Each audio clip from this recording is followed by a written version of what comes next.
जो भरा नहीं भावों से, जिसमें हो रसदार नहीं, वो हृदय नहीं पत्थर है, जिसमें स्वदेश का प्यार नहीं। तो बच्चों कैसे हैं आप लोग? चलिए आज स्टार्ट करते हैं civil disobedience movement, Gandhi ji का एक बहुत ही महत्वपूर्ण आंदोलन जिसका नाम है सविनय अवज्ञा आंदोलन। इस चैप्टर में देखेंगे गांधी जी कैसे पूरे भारतीयों को एकजुट किया, सैमन कमीशन को कैसे विरोध किया गया और उसके अगेंस्ट में ब्रिटिश ने कैसे हम पे इंपैक्ट डाला, और साथ साथ अलग अलग जो समुदाय थे, फार्मर, इंडस्ट्रियल वर्कर, सब कैसे आंदोलन में कूद पड़े। साथ साथ कैसे दो सोच का उदय हुआ, जो पहले एक तो रेडिकल हो गया और दूसरा कंजर्वेटिव, मतलब बोल सकते हैं गरम दल और नरम दल के रूप में पूरे भारत टूट चुके थे। और सब आजादी, सबका लक्ष्य एक ही था, लेकिन मकसद जो है एक था, लेकिन लक्ष्य अलग अलग था। अब बात करेंगे हम लोग सिविल डिसोबीडियंस मूवमेंट का। सबसे पहले स्टार्ट करते हैं इस चैप्टर को। देखिए गांधी जी का विचार ठीक था, आजादी के लिए था। गांधी जी यहाँ बहुत अच्छा कॉर्पोरेशन मूवमेंट लॉन्च किए, लेकिन गोरखपुर के पास जो हिंसा हुआ उसके कारण उन्होंने क्या किया, अपने आंदोलन को वापस ले लिया। इसके बाद एक अलग विचार चला कि क्यों ना हम लेजिस्लेटिव काउंसिल में आके, अंग्रेजी सरकार में आके, अंग्रेजी हुकूमत में आके ही अपने देश को आजादी दिए। क्या किया गया? Many political leaders suggest the idea of fighting the britisher with in the legislative council. क्यों नहीं इलेक्शन जीत के ब्रिटिशर्स के साथ आके उसको क्या किया जाए, विरोध किया जाए। इसी के लिए सीआर दास और मोतीलाल नेहरू ने एक पार्टी का गठन किया 1922 ईस्वी में, जिसका नाम रखा गया स्वराज पार्टी। लेकिन जवाहरलाल नेहरू और सुभाष चंद्र बोस इसके जस्ट विरोध में थे। उसका कहना था कि हम ब्रिटिशर्स के साथ कभी भी सहयोग वाला भावना नहीं रखेंगे, उसके अगेंस्ट में चलेंगे। और वो लोग रेडिकल हो गए, लेजिस्लेटिव काउंसिल के विरोध में थे और चाहते नहीं थे कि वो लेजिस्लेटिव काउंसिल में जाके विरोध किया जाए। उनका कहना था कि किसी भी रूप में अंग्रेजों के साथ हम लोग हाथ नहीं मिला सकते, ना ही लेजिस्लेटिव काउंसिल में जा सकते हैं। अब हमें पूर्ण स्वराज चाहिए, मतलब टोटल इंडिपेंडेंस का भावना लेकर पंडित जवाहरलाल नेहरू और सुभाष चंद्र बोस ने इस रेडिकल मूवमेंट को स्टार्ट कर दिया। उसके बाद रिस्पॉन्स हुआ सिविल डिसोबीडियंस का, उसमें दो ढंग का रिस्पॉन्स देखने के लिए मिलता है। पहला सैमन कमीशन का आना, जो 1927 ईस्वी में है, सर जॉन सैमन की अध्यक्षता में। इसके जितने भी मेंबर थे सारे ब्रिटिशर्स थे, जबकि ये लाया गया था बस इसलिए क्योंकि भारत के अंदर जो आंदोलन स्टार्ट हो चुका था, भारतीय जो आजाद होना चाहते हैं, ऐसा विचार क्यों आ रहा था, इस चीज को जांचने के लिए। लेकिन इसके जितने भी मेंबर्स थे वो सब ब्रिटिशर्स थे। और दूसरा जो था बहुत बड़ा कारण वो था ग्रेट इकोनॉमिक डिप्रेशन 1929 ईस्वी में। पूरे वर्ल्ड में डिप्रेशन आ चुका था, पूरे वर्ल्ड का इकोनॉमिकल कंडीशन बहुत ही गर्द में जा चुका था, क्योंकि अमेरिका का बहुत बड़ा स्टॉक एक्सचेंज डूब चुका था, जिसका असर पूरे वर्ल्ड में देखने के लिए मिला। जो अमेरिका से रिलेटेड, चाहे ब्रिटेन हो या फ्रांस हो या रशिया हो, सब जगह इस चीज को देखने के लिए मिला था, जो क्लास 9 में भी आप पढ़ चुके होंगे, हिटलर के उदय के समय की घटना है। अब इसमें देखेंगे हम लोग पहला सैमन कमीशन को। सैमन कमीशन क्या था? एक ऐसा कमीशन था, the Indian members of the central legislative assembly express some drawbacks in the government of Indian act 1919। कुछ भारतीय मेंबर्स जो थे, जो लेजिस्लेटिव काउंसिल के मेंबर थे, उन्होंने पाया कि भारतीयों पे शासन अधिनियम जो 1919 का, उसमें कुछ कुछ खामियां हैं।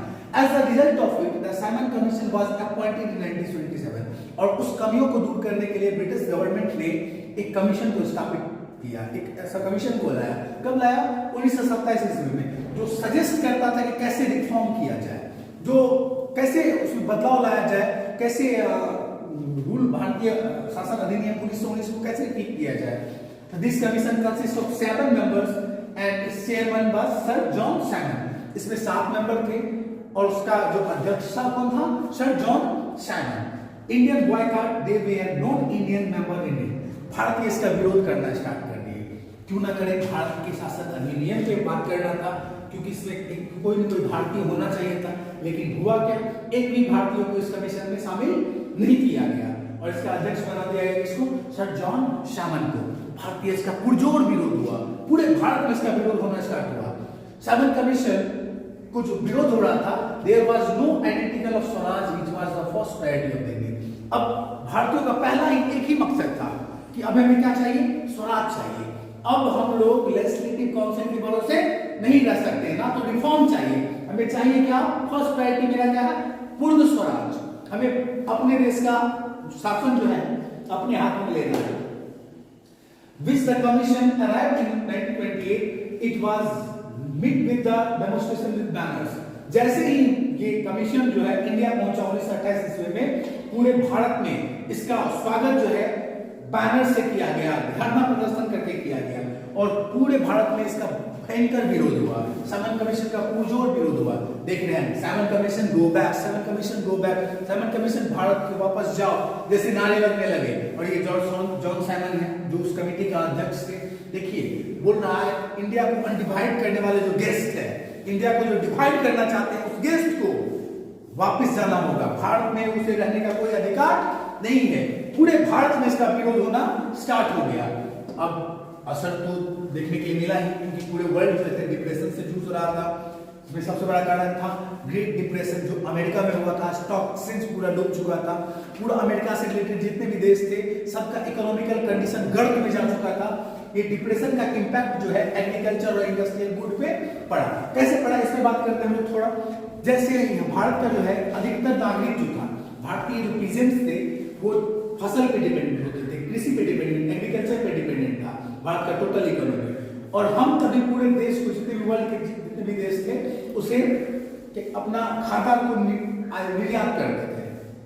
जैसे ही डिप्रेशन हुआ सारे देश जो थे एग्रीकल्चर बेस्ड हो गए, सब एग्रीकल्चर पे ध्यान देने लगे, क्योंकि अब गुड्स चाहिए था, उन्हें रॉ मटेरियल चाहिए था, कच्चे माल चाहिए था। इसीलिए वो क्या करने लगे, अपने कृषि पे जोर देना स्टार्ट कर दिए। पहले जितने भी देश थे वो इंडस्ट्रियलाइजेशन पे जोर दिए थे, अब सब कृषि पे डिपेंडेंट हो गए, कृषि को अपना प्राथमिकता देना स्टार्ट कर दिए। तब भारत से वो खाद्यान्न को खरीद नहीं रहा था, जिसके कारण भारत में पैसे का इनकम क्या हो गया, बंद हो गया और भारतीयों का स्थिति बहुत ही खराब हो गया। पॉवर्टी बहुत ज्यादा इंक्रीज कर गया 1930 ईस्वी के आसपास, क्योंकि टैक्स को भी बहुत ज्यादा बढ़ा दिया गया था। ब्रिटिशर्स ने टैक्स बढ़ा दिया। एक तो आदमी का फसल का कोई दाम नहीं था, ऊपर से टैक्स देना पड़ता था, तो भारतीयों का स्थिति चरमरा जा चुका था, गर्द में जा चुका था उसका आर्थिक स्थिति। इसका असर जो देखते हैं सिविल डिसोबीडियंस था, कैसे बात करते हैं। गांधी जी का एक बहुत अच्छा विचार था जो बहुत पहले ही उन्होंने लाना चाहा था। गांधी जी कहते थे civil disobedience is active preference refused obey certain laws, demands and the command of government। अंग्रेजों के जितने भी लॉज हैं उसका विरोध करो, उसके डिमांड्स को समझो, उसे क्या चाहिए उस चीज का विरोध करो, उसके जितने भी लॉज हैं उसका विरोध करो, उसके गवर्नमेंट का विरोध करो। अब वो एक इंटरनेशनल पावर जो है, अंग्रेज एक बहुत बड़ा पावर थे पूरे वर्ल्ड में, उसका उपनिवेश पूरे विश्व में फैला हुआ था, उसका विरोध करोगे तो वो टूट जाएगा। अब civil disobedience is symbolic illustration of the violent law rather than the rejection of the system as a whole। अब इसमें वायलेंट विरोध नहीं करना है, हमें क्या करना है, शांतिपूर्ण ढंग से उसका विरोध करना है। अंग्रेजी कपड़ा नहीं खरीदेंगे, अंग्रेजी गुड को नहीं खरीदेंगे, अंग्रेजी सामान को रिफ्यूज करेंगे, टोटली रिजेक्शन से बोल सकते हैं, टोटली रिजेक्ट करना स्टार्ट कर दिए थे अंग्रेजी सामान को। अब इसका असर देखने के लिए मिल रहा था, क्योंकि अंग्रेज जो है हमारे यहाँ पे व्यापार करने आया था और वो दुनिया का सबसे बड़ा व्यापारी था। अब जब व्यापारी का सामान को आप रिफ्यूज करना स्टार्ट कीजिएगा, उसके अंदर गुस्सा पनपेगा ही। वही अंग्रेजों के साथ भी हुआ। गांधी जी ने उसके लॉ को तोड़ने का सबसे बड़ा काम किया। कौन सा law? Salt law. Mahatma Gandhi believe that salt would be a powerful symbol to unite the whole nation. नमक ही एक ऐसा चीज है जो ब्राह्मण भी खाएगा, वैश्य भी खाएगा, शूद्र भी खाएगा, हिंदू खाएगा, मुसलमान खाएगा, सिख खाएगा, औरत खाएगा, मर्द खाएगा, बच्चा खाएगा। नमक एक ऐसा चीज है जो हर एक घर का डिमांड है। और गांधी जी जानते थे कि यदि नमक के कानून को तोड़ दिए ना, अंग्रेजों का कमर टूट जाएगा। और गांधी जी वही काम किए। जितने भी पीपल थे, ब्रिटिशर्स थे, वो इस आइडिया से डर गए। सॉल्ट लॉ को जैसे ही गांधी जी ने ब्रेक किया, पूरा डर गए वो लोग। अब तो अंग्रेजी लॉज का भी विरोध किया जाने लगा था ना। अब abolition of the salt tax was among many demands which were raised by Gandhi ji through the letter of Viceroy Irving। Gandhi ji ने सॉल्ट लॉ के साथ साथ 11 सूत्री डिमांड रखा, 11 डिमांड रखा। किसके पास? तभी के वायसराय लॉर्ड इरविंग के पास। लेकिन इरविंग साहब तो घमंडी थे, वो मानने वाले थे, वो तो जानते थे कि हम तो पूरे इंपैरिकल है, पूरे वर्ल्ड पे हमारा राज है, गांधी के बात को क्यों मानेंगे। और गांधी जी की बात को वो एक्सेप्ट नहीं किए, क्या की मांग को एक्सेप्ट नहीं किए। फिर गांधी जी ने क्या किया, स्टार्ट कर दिया सॉल्ट मार्च, जिसे एक और नाम से जानते हैं, उसे बोलते हैं हम लोग क्या, दांडी मार्च। गांधी जी स्टार्ट कर दिए 12 मार्च 1938 ईस्वी में दांडी यात्रा, और ये बहुत ही ज्यादा सफल हुआ, क्योंकि हम लोग अब सॉल्ट लॉ को एबॉलिश कर चुके थे, सॉल्ट लॉ को तोड़ चुके थे। He was occupied with 78 volunteers. They were worked 24 days to cover a distance of 214 miles from Sabarmati to Dandi. Gandhi ji ने अपने 78 अनुयायियों के साथ 24 दिन तक लगातार यात्रा किया और 240 मील का दूरी जो साबरमती से दांडी तक का था उसे कवर कर लिया। Many were joined in the ways. रास्ते में बहुत सारे समूह से जुड़े, बहुत सारे व्यक्ति जुड़े।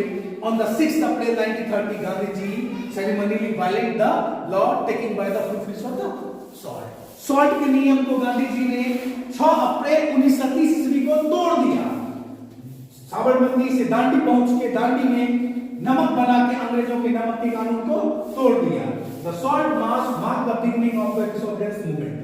सॉल्ट मार्च जो है एक तरह का सिंबॉलिक रिप्रेजेंटेशन है वायलेंस, बिना किसी वायलेंस का, जो अंग्रेजों के गल का एक बहुत बड़ा तमाचा था।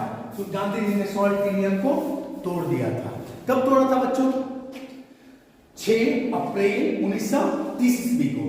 आपको एक क्वेश्चन पूछ सकता है, गांधी जी के साथ कितने अनुयायी गए थे? तो आप याद रखिएगा कितना गया था, 78 अनुयायी गया था, 24 दिन तक लगातार चले थे और 244 मील का दूरी तय किया था। Thousands of people broke the salt law in the different parts of the country. हजारों आदमी जो है सॉल्ट लॉ को देश के अलग अलग हिस्सों में तोड़ दिया। पीपुल डेमोन्स्ट्रेट करने लगे, कहां पे? गवर्नमेंट ऑफिस में, सॉल्ट फैक्ट्रीज के पास, कि अब हमें कोई भी कानून आपका मानना है ही नहीं। फॉरेन क्लॉथ्स वर बॉयकॉटेड, अंग्रेजी वस्त्र का विरोध किया जाने लगा। साथ साथ पीजेंट जो है रेवेन्यू देना बंद कर दिया, टैक्स देना ही बंद कर दिया किसान लोग। विलेजर्स ऑफिसर रिजाइन करना स्टार्ट कर दिए। ट्राइबल पीपुल वायलेंट हो गया फॉरेस्ट लॉ के अगेंस्ट। अब अंग्रेज के घर में ये बहुत बड़ा तमाचा था, क्योंकि उसके कोई नियम को आदमी मानने के लिए तैयार ही नहीं था और सब शांतिपूर्ण हाथ जोड़ के विरोध करते थे।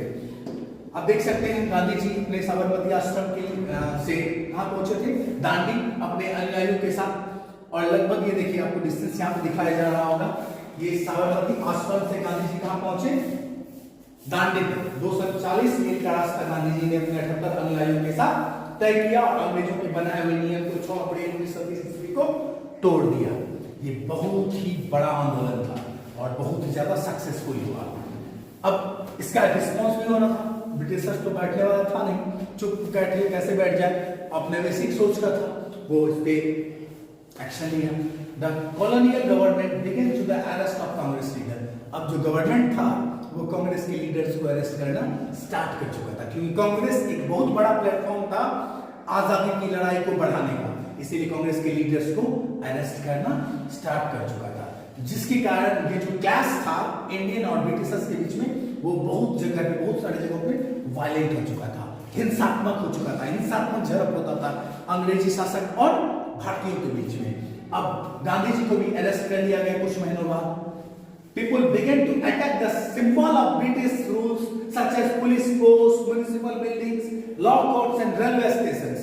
भारतीय इतना गुस्सा हो गए कि अंग्रेजों के पुलिस ऑफिस में पथराव कर दिए, पुलिस ऑफिस को तोड़ने लगे, म्युनिसिपल बिल्डिंग्स पे अटैक कर दिए, कोर्ट लॉज को तोड़ दिया, साथ साथ रेलवे स्टेशन को आग लगा दिया।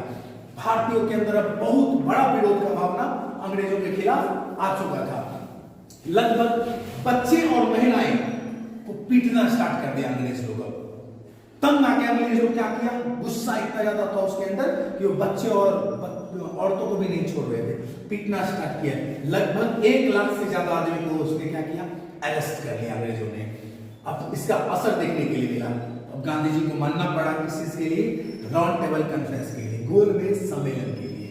When things began to take a violent turn, Mahatma Gandhi call of the movement. जैसे ही आंदोलन हिंसात्मक हुआ, गांधी जी ने आंदोलन को वापस ले लिया, बोला कि भैया हम हिंसा नहीं चाहते हैं, सब शांतिपूर्ण हो। गांधी जी शांति में बिलीव करते थे, नॉन वायलेंस में बिलीव करते थे, इसीलिए गांधी ने असहयोग आंदोलन के साथ साथ सभी ने अवज्ञा आंदोलन को भी वापस ले लिया। He signed a pact with Irving on 5th March 1931. और 5 मार्च 1931 ईस्वी को लॉर्ड इरविन के साथ एक समझौता किया।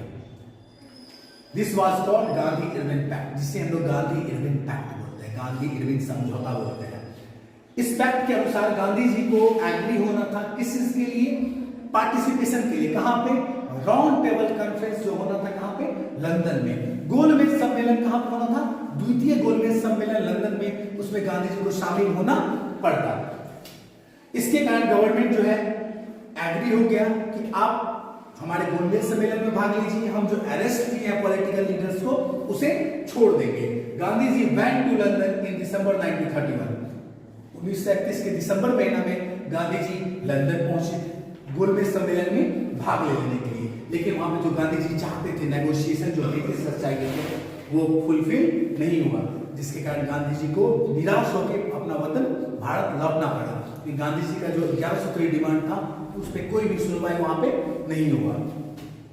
अब असल क्या हुआ, when Gandhi ji back to India he found that most of the leaders were put in jail।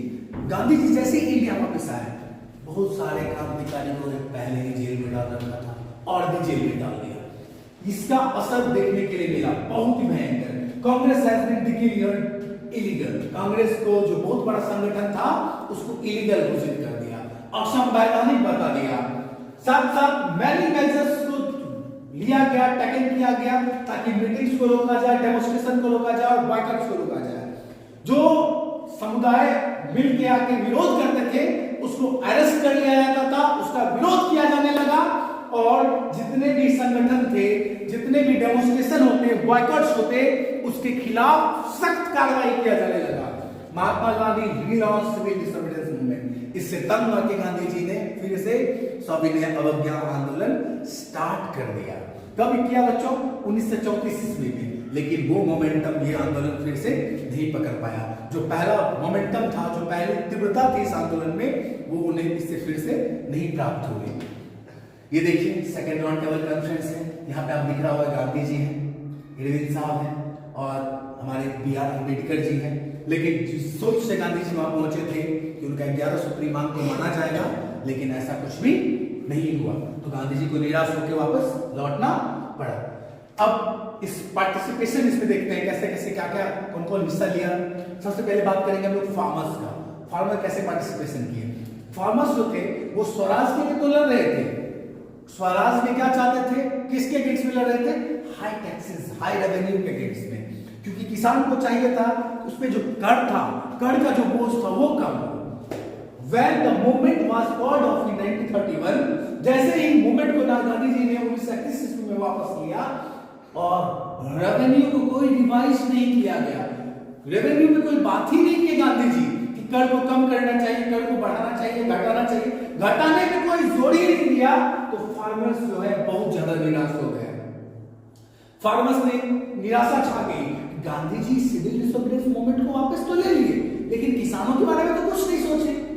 Many of them refused to participation when the movement was relaunched in 1932। जैसे ही दूसरा आंदोलन स्टार्ट किया गांधी जी, दूसरी बार सविनय अवज्ञा आंदोलन, बहुत सारे किसान इसमें हिस्सा नहीं लिए, क्योंकि किसान इससे बहुत ज्यादा चिंतित थे, क्योंकि उसके टैक्स में कोई भी छूट नहीं हुआ था। वही दूसरा हिस्सा हम लोग देखते हैं बिजनेसमैन का। तो जो इंडस्ट्रियलिस्ट था वो उस समय एक संस्था बनाया 1920 ईस्वी में, जिसका नाम रखा गया था Indian industrial and commercial Congress. लेकिन बाद में इस फेडरेशन को चेंज कर दिया, इस समुदाय को चेंज कर दिया और इसका नाम रखा federation of Indian chamber of commerce and industries, जिसे हम लोग फिक्की बोलते हैं। इसको फिर से फॉर्म किया गया 1927 ईस्वी में। बहुत इसका जो अटेम्प्ट था वो बिजनेसमैन चाहते थे उसका कॉमन इंटरेस्ट हो, सभी बिजनेसमैन चाहते थे कि आजादी हो ताकि उसे अच्छे से व्यापार का माहौल मिल सके। बहुत सारे बिजनेसमैन जो स्वराज का मतलब समझते थे और उसका मतलब वो समझते थे कि वो इंडिया में इंडियन गुड्स को आसानी से बेच पाएगा, भारतीय बिजनेस बढ़ पाएगा, भारत का रेवेन्यू जनरेट हो पाएगा। लेकिन उसके लिए निराशा तब हुआ जब आंदोलन को वापस लिया गया। वो जो बिजनेसमैन थे वो ज्यादातर मिलिटेंट एक्टिविटीज को सपोर्ट करते थे। जो सोशलिज्म था, जो यंगर, जो रेडिकल्स था, उसे पैसा प्रोवाइड करता था ताकि आंदोलन को तीव्र बनाया जा सके। भगत सिंह, चंद्रशेखर आजाद जैसे व्यक्तियों को पैसा प्रोवाइड करता था ताकि वो अंग्रेजों को मार सके, काट सके, उसे भगा सके इंडिया से। वही दूसरी तरफ बात करें हम लोग किस चीज का, इंडस्ट्रियल वर्कर्स का। इंडस्ट्रियल वर्कर्स जो था वो ज्यादा रिस्पॉन्स नहीं लिए इस आंदोलन को। क्यों नहीं लिए? क्योंकि वो जानते थे कि उसे तो काम करना है इंडस्ट्रीज में। जो इंडस्ट्रीज का मालिक कौन होता था? या तो बड़े लैंडलॉर्ड्स या फिर बड़े अंग्रेज। लेकिन जब इंडस्ट्रियलिस्ट जो था कांग्रेस के सहयोग में आया, कांग्रेस के समक्ष आया, कांग्रेस उससे आगे जुड़ा, तो वर्कर्स भी इस मूवमेंट से दूरी नहीं बना पाए। वो भी जुड़ना स्टार्ट कर चुके थे मूवमेंट से। But some workers simply participate in the movement, लेकिन कुछ ही वर्कर इसमें जुड़ पाए थे, ज्यादा इंडस्ट्रियल वर्कर इसमें पार्टिसिपेट नहीं कर पाए। Congress did not want to align industries and the prefer to keep the workers demand at bay. Congress उसके डिमांड्स को, इंडस्ट्रियल वर्कर्स के डिमांड को रख नहीं पाया। अंग्रेजों के समक्ष इस डिमांड को रखा ही नहीं गया था, जिसके कारण इंडस्ट्रियल वर्कर खुश नहीं थे। वो अब आंदोलन में हिस्सा ही नहीं ले रहे थे, और जो भी ले रहे थे वो बहुत कम मात्रा में ले रहे थे। अब दूसरी तरफ बात करें वोमेन्स का, तो वोमेन्स इस आंदोलन में बढ़ चढ़ के हिस्सा लिए। महिलाओं का योगदान जो था अतुलनीय था। बहुत सारी महिलाएं आई और बहुत लार्ज नंबर में हिस्सा लिया। ज्यादातर जो महिलाएं होती थी वो हाई क्लास का होता था, हाई कास्ट का होता था, या फिर अर्बन एरिया से आता था, या जो हाईएस्ट रिच पीपल्स थे वो इसमें हिस्सा ले पाया था। लेकिन रूरल एरिया में जो हाउस होल्ड वाइफ थी, या बोल सकते हैं जो किसान, गरीब किसान का महिलाएं थी, वो हिस्सा नहीं ले पाई, क्योंकि उसे इतना ज्यादा अवेयरनेस नहीं था। उस समय का सोशल कल्चर अलग था, जिसके कारण वो हिस्सा नहीं ले पाया। जिसका रिजल्ट ये हुआ कि कांग्रेस उससे आके मिलना स्टार्ट हुआ, एक पोजीशन क्रिएट किया काम पे महिलाओं के बीच में। ज्योतिबा फुले, बहुत सारी महिलाएं आई और कांग्रेस को बढ़ाने का काम किया। The Congress was just keep the symbolic presence of the women. कुछ महिलाएं जो कांग्रेस में शामिल थी वही एक सिंबॉलिक रिप्रेजेंटेशन के तौर पे जान सकते हैं उसे हम लोग। अब बात करें हम लोग पार्टिसिपेशन ऑफ दलित्स ने कैसा योगदान निभाया। Many Dalit leaders wanted to different political solution of the problems of the Dalit community. ज्यादातर जो दलित के नेता थे वो दलित कम्युनिटी के ही प्रॉब्लम्स को सॉल्व करने में रह गए। कारण क्या था कि वो रिजर्व सीट का मांग करता था। किस चीज में? एजुकेशनल इंस्टीट्यूशन में, सेपरेट इलेक्टोरेट्स में। दलित पार्टिसिपेशन में civil disobedience was limited amount में ही वो सिविल डिसोबीडियंस मूवमेंट में हिस्सा ले पाए, क्योंकि वो दबे कुचले वर्ग से आते थे और उसे सामाजिक सहिष्णुता के तौर पे पहले आना था, उसे समाज में एक अलग इज्जत पाना था। इसीलिए वो अपने आर्थिक या फिर बोल सकते हैं सामाजिक लड़ाई में व्यस्त रह गया। इसमें महान भूमिका निभाई डॉक्टर B.R. अम्बेडकर ने। एक ऑर्गेनाइजेशन बनाया जो डिप्रेस्ड क्लास एसोसिएशन कहलाया 1930 ईस्वी में। वो महात्मा गांधी के बीच में उनका क्लैश हो चुका था। महात्मा गांधी और उसके बीच में मनमुटाव था, क्योंकि गांधी जी चाहते थे कि हम लोगों को स्वराज मिले, लेकिन B.R. Ambedkar second round table conference में सेपरेट इलेक्टोरेट फॉर दलित चाहते थे। दलित के लिए अलग सेपरेट इलेक्टोरेट का डिमांड करना चाहते थे। इसीलिए गांधी और इसके बीच में महात्मा गांधी और B.R. अम्बेडकर के बीच में क्लैश हो गया, जो आगे चल के पूना समझौता के तहत दूर हो पाया। अब मुस्लिम का बात करें, after the decline of non-cooperation खिलाफत movement, a large section of Muslims became alienated with the Congress। ज्यादातर जो थे मुस्लिम कांग्रेस से खफा हो चुके थे, क्योंकि नॉन कॉपरेशन खिलाफत मूवमेंट खत्म हो चुका था। मिड 1920s में कांग्रेस जो है मोर विजिबल हो गया किसके प्रति? जब सोच किसका आ गया था? हिंदुत्व की भावना का, हिंदुत्व का बहुल हो गया था। कांग्रेस के अंदर हिंदूवादी नेताओं का वर्चस्व होने लगा था। तो मोहम्मद अली जिन्ना जो थे इंपॉर्टेंट लीडर थे किस का? मुस्लिमों का। उन्होंने एक संगठन बनाया जिसका नाम रखा मुस्लिम league. He was willing to give up demands of the separate electorate। अब मुस्लिम लीग सेपरेट इलेक्टोरेट का बात करता था जैसे दलित बात कर रहा था, but he want to reserve seat for Muslim in the Central Assembly। लेकिन वो डिमांड रखता था सेंट्रल असेंबली में सेपरेट सीट हो किसके लिए? मुसलमानों के लिए। अली जिन्ना इसका डिमांड रखना स्टार्ट कर दिए। अब हम कल पढ़ेंगे सेंस ऑफ कलेक्टिव बिलोंगिंग्स। तब तक के लिए दीजिए धन्यवाद। जय